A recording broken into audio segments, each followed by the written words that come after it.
Welcome to the YouTube channel of Accounts का बाप। Hello guys, welcome back to the YouTube channel of Accounts का बाप। आज हम करने वाले एनपीओ का क्वेश्चन नंबर 6 पेज नंबर 117 पर आपको मिल जाएगा। शुरू करते हैं। From the following particulars relating to Radha Krishna charitable hospital. ये नाम कहाँ जाएगा? यहाँ पे इन द बुक्स ऑफ जाएगा Radha Krishna charitable hospital. Radha Krishna charitable hospital के लिए जगह नहीं है, मैं थोड़ा ऊपर लिख रहा हूँ। ओके, हर चैरिटेबल हॉस्पिटल। अब आपका पहला स्टेप देखो, सब पूरा का पूरा एनपीओ के अंदर मैं स्टेप बाय स्टेप सिखाता हूँ आपको। फर्स्ट स्टेप क्या देखना है? आपको फर्स्ट स्टेप करना है डेट कॉलम बनाना है। तो आपको कैसे भी करके डेट कॉलम बनाना है। कैसे करना है? तो रिसीट एंड पेमेंट साइड का जो डेट होता है ना 31 मार्च 2020, उसको लेना है आपको, और कोई भी डेट लेनी नहीं है। अब इसका मतलब है 31 मार्च 2020 में मेरा करंट ईयर खत्म हो रहा है। तो मेरा करंट ईयर शुरू कब हुआ होगा? 1 अप्रैल 2019 को। तो मेरा करंट ईयर, तो ये प्रीवियस ईयर लिखना है यहाँ पे, उसके नीचे लिखना है मुझे करंट ईयर। मेरा जो करंट ईयर होगा वो 1920 होगा। तो मेरा जो प्रीवियस ईयर होगा वो कौन सा होगा? 1819। अब दो डेट्स लिखनी है। जो ये वाला साल है वो 31 मार्च 2019 को खत्म हो जाएगा, और ये वाला जो साल है वो 31 मार्च 2020 को खत्म होगा। अब ये जो डेट्स है वो कहाँ डालनी है? तो ध्यान से देखो, जो मेरा इनकम एंड एक्सपेंडिचर जो करंट ईयर वाला डेट होता है ना 31 मार्च 2020, ये दो जगह पे जाता है। इनकम एंड एक्सपेंडिचर अकाउंट में 31 मार्च 2020 जाएगा, और जो क्लोजिंग बैलेंस शीट होगा, जिसको साल के अंत का या करंट ईयर का बैलेंस शीट भी बोलते हो, वो जाएगा 2020। और जो ओपनिंग बैलेंस शीट होगा, जो प्रीवियस ईयर का बैलेंस शीट होता है, वहाँ पे जाएगा 2019। ये तुम्हारा फर्स्ट स्टेप होगा। सेकेंड स्टेप होता है सब्सक्रिप्शन। तो पूरे सम में फटाफट सब्सक्रिप्शन ढूंढेंगे। तो यहाँ पर है मेरा सब्सक्रिप्शन 52,000 का। तो मैं सब्सक्रिप्शन को क्या मानता हूँ? इनकम। तो इनकम साइड पर जाएंगे और लिखेंगे by subscription. By subscription 52,000, correct है। अब ये आगे चेक करने का कि आगे और कुछ भी सब्सक्रिप्शन के तौर पे दिया हुआ है। तो देखो, अब ये वाला ऐसा क्वेश्चन दिया हुआ है जहाँ पे तुमको एक ऐसा बॉक्स दिया होता है जिसमें दो कॉलम होते हैं और अलग अलग डेट्स होती है। 1 अप्रैल 2019 मतलब साल का बिगिनिंग। अगर साल का बिगिनिंग है तो ये एक्चुअली में ओपनिंग बैलेंस शीट की सारी चीज़ें दी गई है इस कॉलम के अंदर, ठीक है। और इस कॉलम के अंदर ये बोल रहे 31 मार्च 2020 मतलब साल का अंत। साल का अंत मतलब क्लोजिंग बैलेंस शीट की सारी चीज़ें इधर दी हुई है। अब आपको यहाँ पर बोल रहा है सब्सक्रिप्शन ड्यू। ड्यू का मतलब होता है आउटस्टैंडिंग, ठीक है। तो देखो, outstanding for opening balance sheet की चीज़ को मैं क्या बोलता हूँ? प्रीवियस ईयर का। तो ये जो 310 रुपया है वो है आउटस्टैंडिंग फॉर प्रीवियस ईयर, और ये जो 350 है वो भी आउटस्टैंडिंग है, पर वो क्या है? क्लोजिंग बैलेंस शीट का। तो उसको मैं बोलूँगा आउटस्टैंडिंग फॉर करंट ईयर।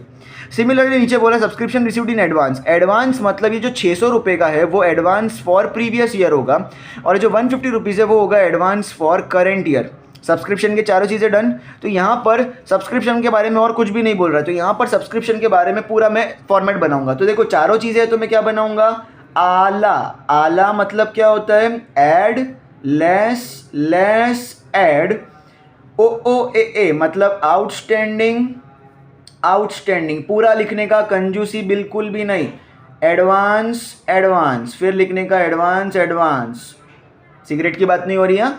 फिर निकलेगा करंट ईयर, प्रीवियस ईयर, फिर नीचे वापस से लिखने का करंट ईयर, और नीचे लिखने का है previous year. That's it, you got it bro.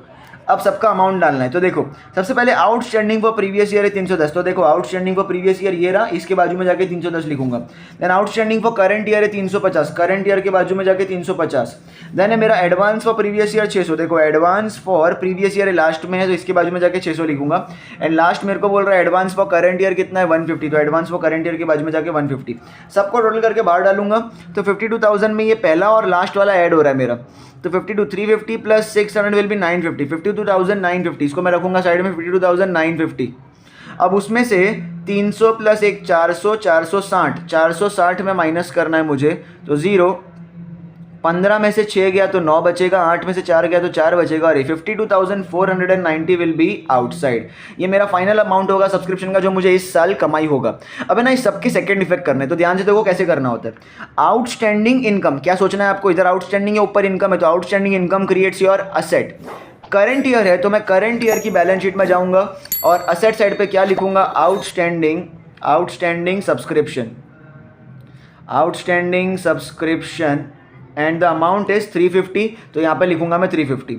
अब उसके बाद मेरे को बोल रहा है वापस से आउटस्टैंडिंग इनकम, तो वो भी असेट है, पर इस बार प्रीवियस ईयर है तो मैं ओपनिंग बैलेंस शीट में जाऊंगा और लिखूंगा outstanding subscription, outstanding subscription, and the amount is 310। अब उसके बाद है एडवांस, तो advance income creates liability.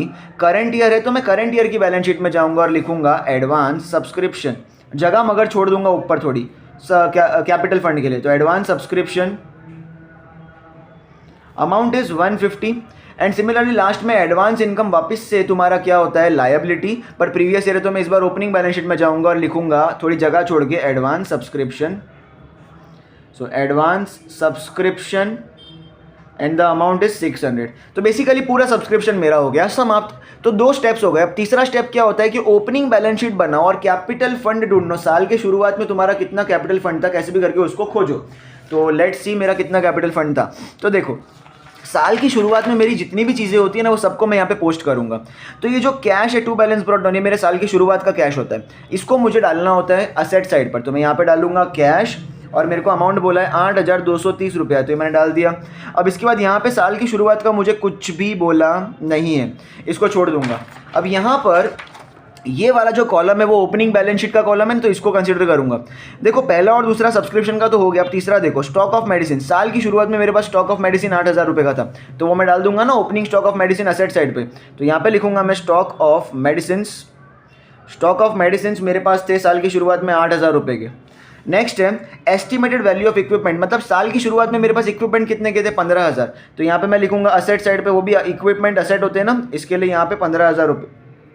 Next है capital fund, wow capital fund तुमको दे के रखा हुआ है साल की शुरुआत का 17940, मतलब जिसके लिए अपन त्रास कर रहे थे 17940 वो तो अपने को ऑलरेडी दे के रखा हुआ है, तो कोई दिक्कत ही नहीं है।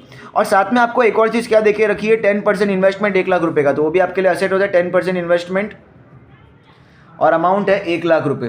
अब एक बात बताओ, क्या मुझे इसको टोटल करने की ज़रूरत है? भाई कॉमन सेंस से करने की ज़रूरत नहीं, क्योंकि कैपिटल फंड जो आपको चाहिए था वो तो ऑलरेडी मिल चुका है। अगर वो मिल चुका है तो आपको इसको टोटल करने की ज़रूरत नहीं, फालतू में वो टाइम वेस्ट होगा, ठीक है। फिर भी अगर आपको करना है तो कर सकते हो और चेक कर सकते हो उसको।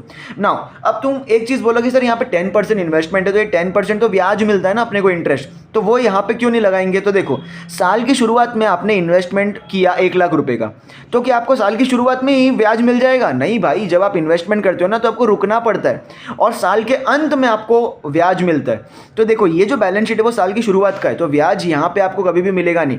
और इनफैक्ट साल की शुरुआत की बैलेंस शीट के अंदर कोई भी तरीके का एडजस्टमेंट या प्लस माइनस नहीं होगा। यहाँ पे जो भी अमाउंट होगा सीधा बाहर के कॉलम में जाएंगे, जो भी प्लस माइनस करना है या इन्वेस्टमेंट पे इंटरेस्ट को देना है वो सब नीचे वाली बैलेंस शीट में जाएगा, ठीक है। सो ओपनिंग बैलेंस शीट का 3rd स्टेप समाप्त हो गया। 4th स्टेप कौन सा होता है कि ऊपर से कुछ भी चीज़ नीचे लेनी है। तो कौन सी चीज़ें नहीं लेनी होती है?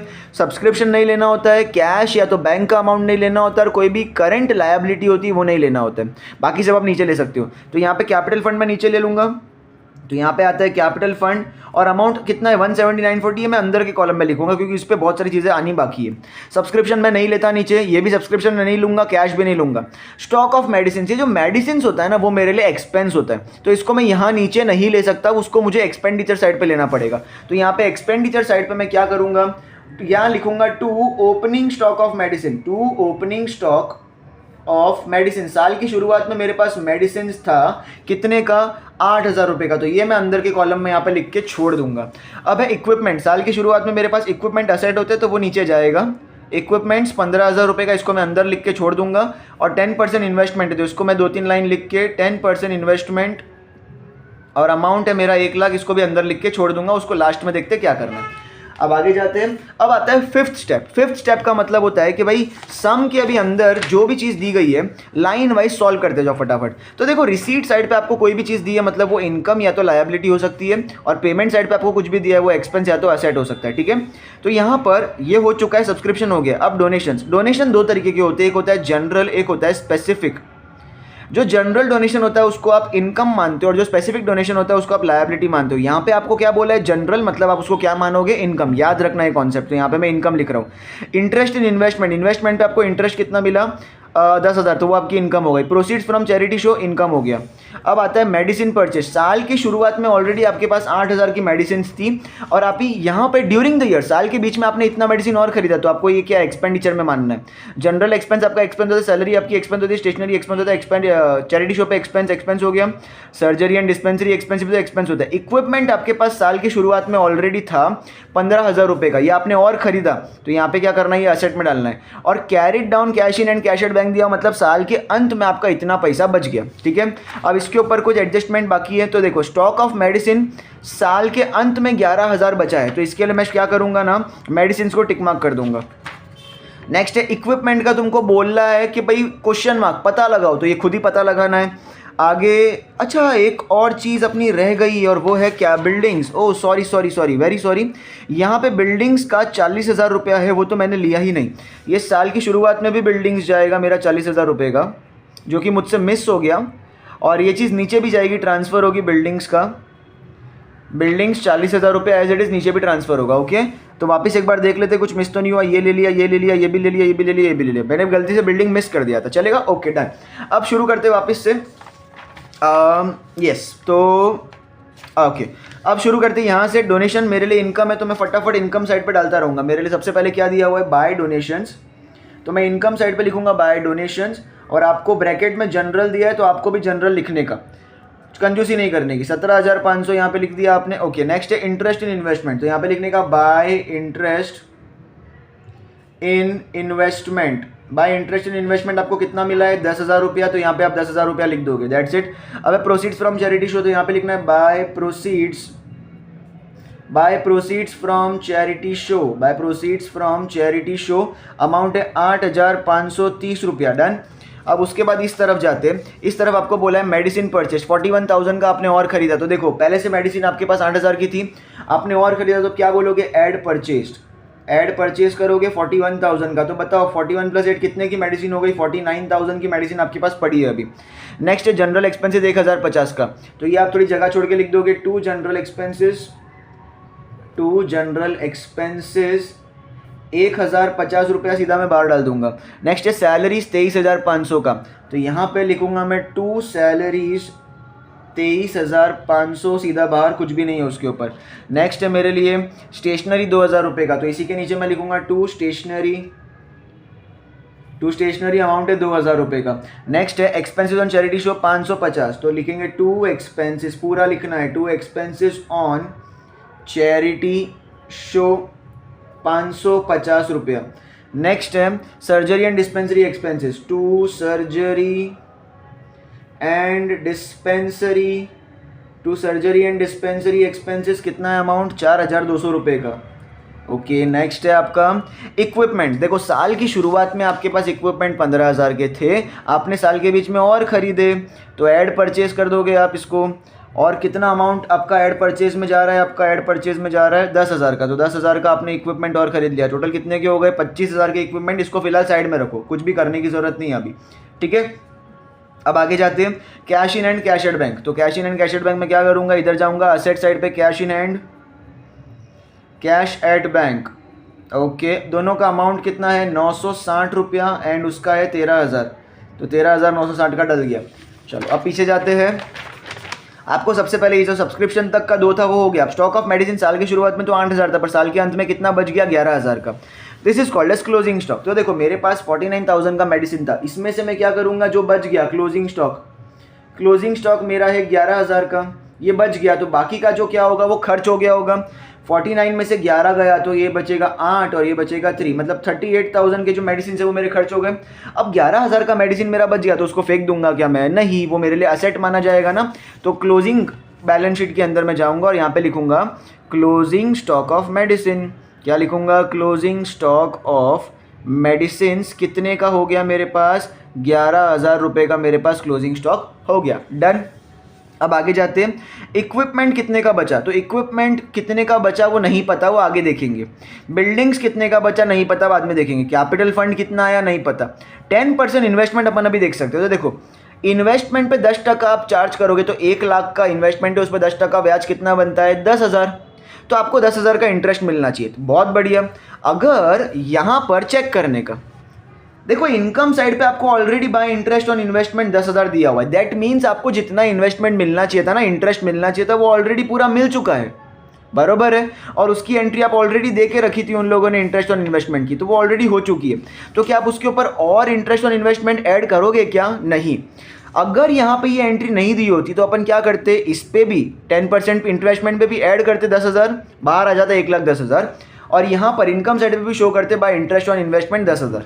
बट ड्यू टू ये दिया हुआ है ऑलरेडी, तो अब मुझे इस पर कुछ भी करने की ज़रूरत नहीं है। ये 1 लाख अमाउंट मैं एज इट इज़ बाहर लिख दूंगा, तो इसको काटने की ज़रूरत नहीं है, एरो करके आप बाहर लिख दो, दैट इज़ ओके। ठीक है, चलो अब अपन को नीचे देखो, प्रोवाइड डेप्रिसिएशन ऑन इक्विपमेंट 1900 बोला है, मतलब डेप्रिसिएशन बाकी है अभी। तो मैं क्या करूंगा, इक्विपमेंट पे जाऊंगा और करूंगा लेस डेप्रिसिएशन। कोई भी परसेंटेज बोला नहीं, सिंपल आपको डेप्रिसिएशन लिखना है। अमाउंट कितना है, 1900 रुपया, 1900। तो एक बात बताओ, 25,000 का इक्विपमेंट था, 25,000 में से 1,000 गया 24,000 और 900 गया तो 23,100 बचेगा बाहर। तो और उसके बाद बोला है कि भाई बिल्डिंग के ऊपर 1,500 रुपये का डेप्रिसिएशन कर दो। तो बिल्डिंग के ऊपर जाएंगे और करेंगे लेस डेप्रिसिएशन। अमाउंट कितना है, 1,500 रुपया, तो बाहर बचेगा 38,500 रुपया, 38,500। अब दोनों डेप्रिसिएशन से मुझे क्या हो गया, नुकसान हो गया। नुकसान कहाँ जाएगा मेरा, एक्सपेंडिचर साइड पे मैं क्या लिखूंगा, to depreciation on, to depreciation on, इसको मैं बनाऊंगा हेड।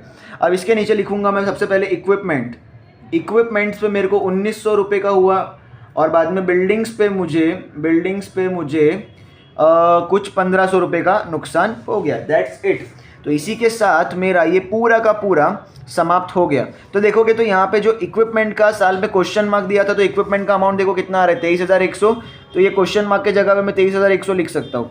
देन ये जो बिल्डिंग है, बिल्डिंग के अंदर साल के अंत में कितना वैल्यू बचा, तो 38,500, तो यहाँ पे मैं लिख सकता हूँ 38,500। अब ये जो बात होता है कैपिटल फंड का, तो कैपिटल फंड का जो अमाउंट है वो अभी तक आना मेरा बाकी है, वो मैं रुक दूंगा। इन्वेस्टमेंट का अमाउंट साल के शुरुआत में इतना ही था और साल के अंत में भी 1 लाख ही था, तो 1 लाख ही होगा वो। ठीक है, दैट्स इट। तो ये जो इन्वेस्टमेंट, ये जो बाकी है कैपिटल फंड का, वो निकालते हैं। अब क्या करते हैं, सब एंट्री हो गई है, तो टोटल करना है मुझे। तो शुरू करते हैं। टोटल ज़रा देखिए क्या बोल रहा है, 52,490, 52,490 है। 17 + 10 होता है 27, 27,000, 27,000 + 8, 27 + 8 होगा आपका 3 और ये 5, 35,000, 35 + 36,000, 30 रुपया। तो 36,000 और 30 रुपया, तो यहाँ का टोटल होगा 0, 12, 5, इधर 8 और इधर 8, 88,520। अब ज़रा यहाँ का टोटल देखते हैं, 38, 38 + 1, 39,050, तो 39,050, 23 + 2, 25, 25,000, 26,050, तो 26,050।